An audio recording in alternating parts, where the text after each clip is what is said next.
De nous, les plantes composent un décor familier que nous regardons peu. Herbes folles ou fleurs sublimes, même si elles attirent quelquefois notre attention, nous les connaissons mal, souvent pas du tout. Nous sommes loin d'imaginer les qualités extraordinaires que les plantes possèdent. Au moment où nos sociétés s'interrogent sur leur rapport à la biodiversité, levons donc ici une partie du secret des plantes. Parcourons le monde et découvrons quels partenaires elles deviennent dans nos vies d'aujourd'hui. Mettons-nous en marche et regardons au bord du chemin. Nous y trouverons des plantes qui racontent si bien ce que nous sommes en ce début du XXIe siècle.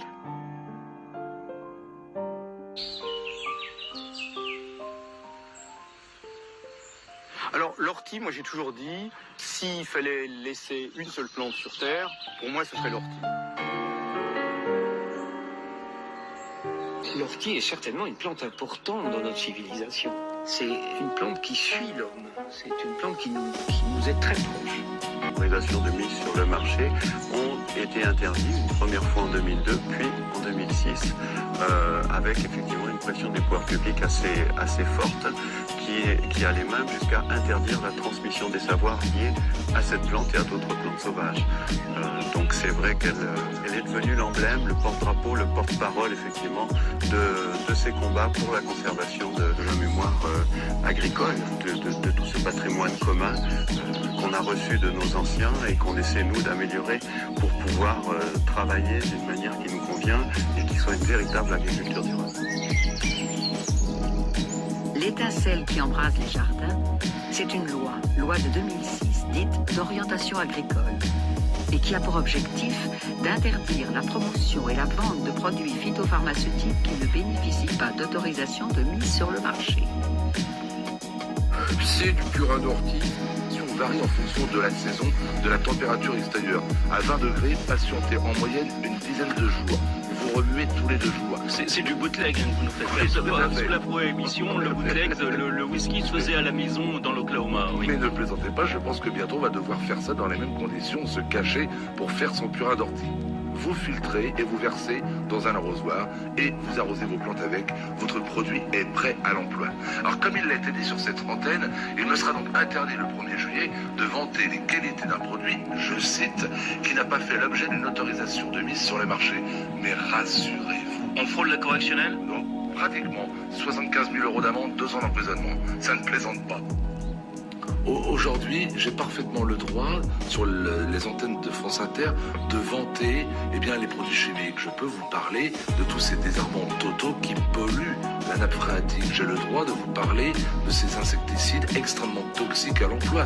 Vous rendez-vous compte que j'ai le droit de recommander à l'utilisation des produits qui doivent être faits en l'absence de vent, avec une combinaison plastique, des lunettes, des masques, des gants, hors de la portée des enfants, où il est préconisé de rincer abondamment le matériel ensuite, de ne pas consommer le fruit dans les 15 jours qui suivent, etc., etc. Il est même indiqué que le flacon ne doit pas être jeté, comment dire, dans les ordures, mais recyclé pour éviter qu'il ne pollue le sol. Et on ne peut pas parler du purin d'ortie.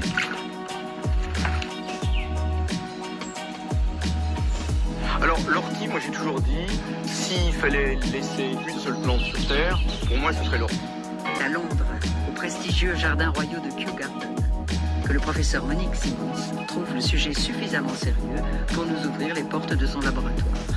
Elle lance pour nous une première série d'analyses afin de préciser les composants de l'ortie.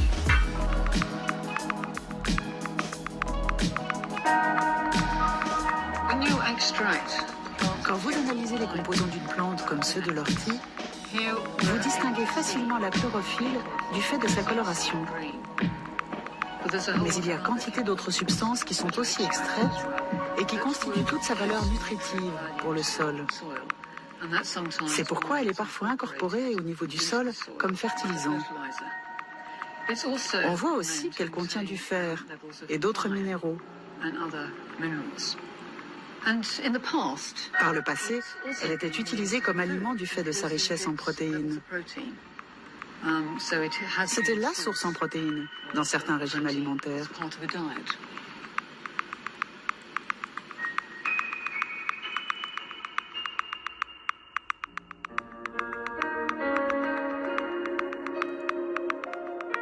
Lorsque nous croisons les analyses du Kew Garden avec celles effectuées à la demande de Bernard Bertrand, Certes, nous avons confirmation de sa très forte teneur en chlorophylle, mais surtout de sa grande valeur nutritive.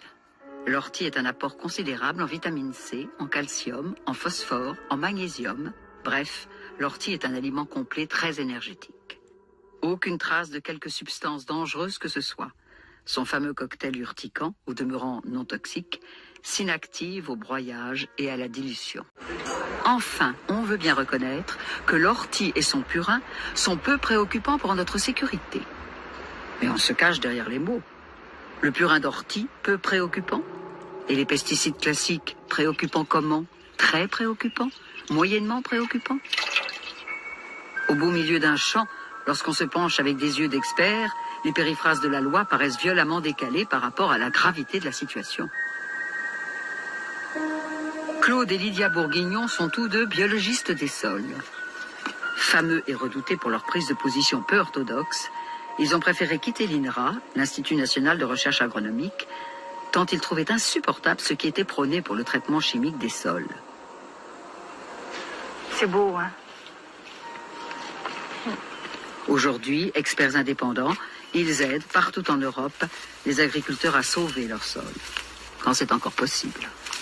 On utilise des produits, on appelle ça les pesticides, ce qui tue ce que nous avons décidé être des pestes, c'est-à-dire tout ce qui n'est pas considéré par nous comme gentil, puisque nous avons une vision totalement infantile de cow-boy de la nature. Hein. Il y a les gentils puis il y a les méchants. Hein.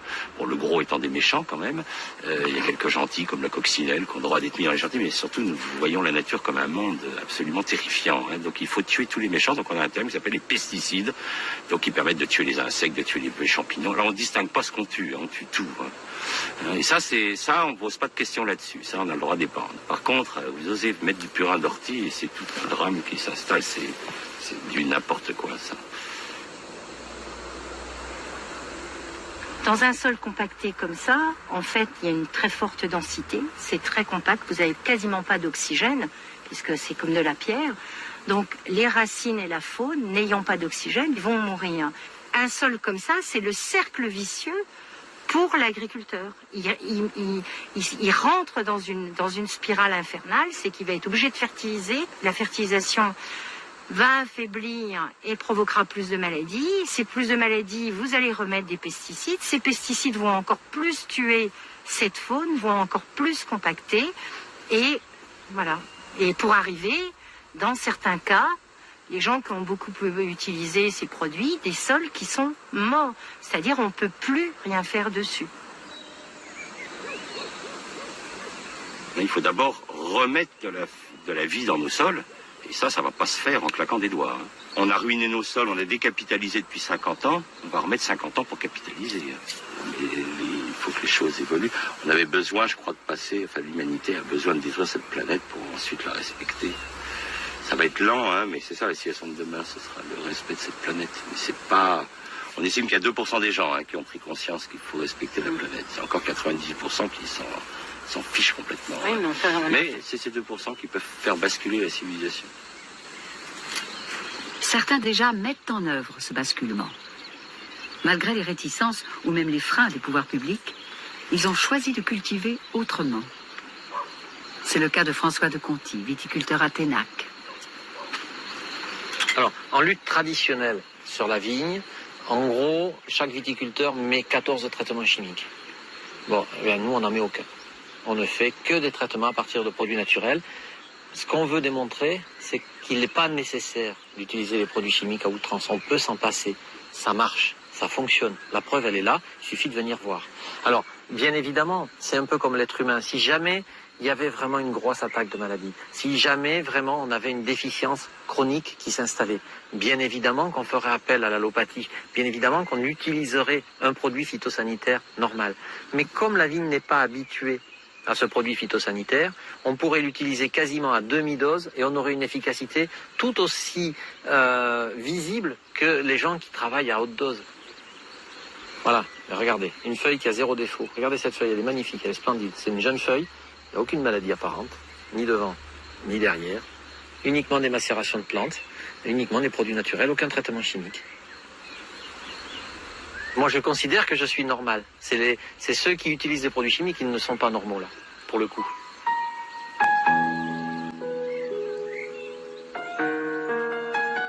Donc elles n'ont pas eu le temps de se faire parasiter, c'est-à-dire elles n'ont pas eu le temps qu'il y ait des animaux qui viennent pile poil dessus faire leurs besoins.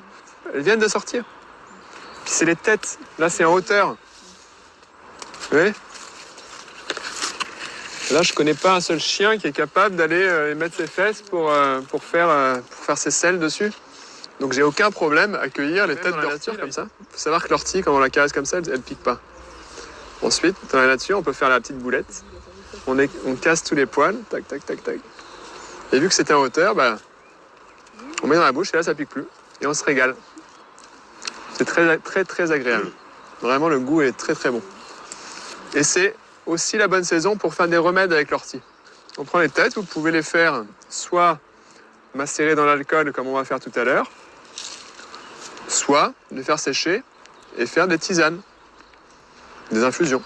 L'ortie a des propriétés de par sa racine aussi, pour la prostate, et de par ses feuilles.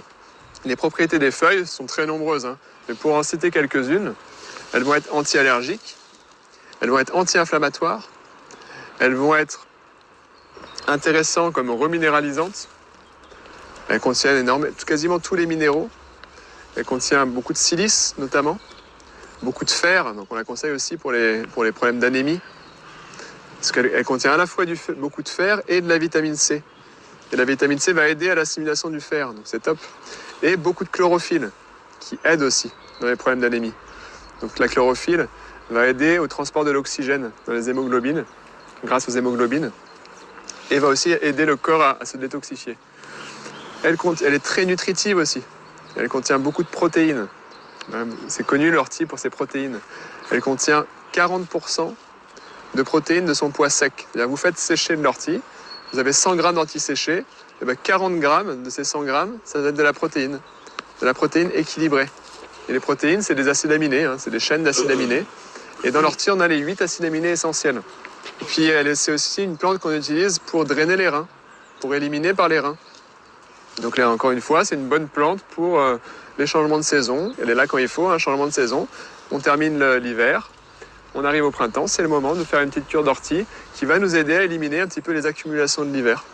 Les cristaux, les acides, les polluants, les pollutions atmosphériques, les pollutions alimentaires, les pollutions fabriquées par notre corps qui n'a pas beaucoup bougé pendant l'hiver, etc.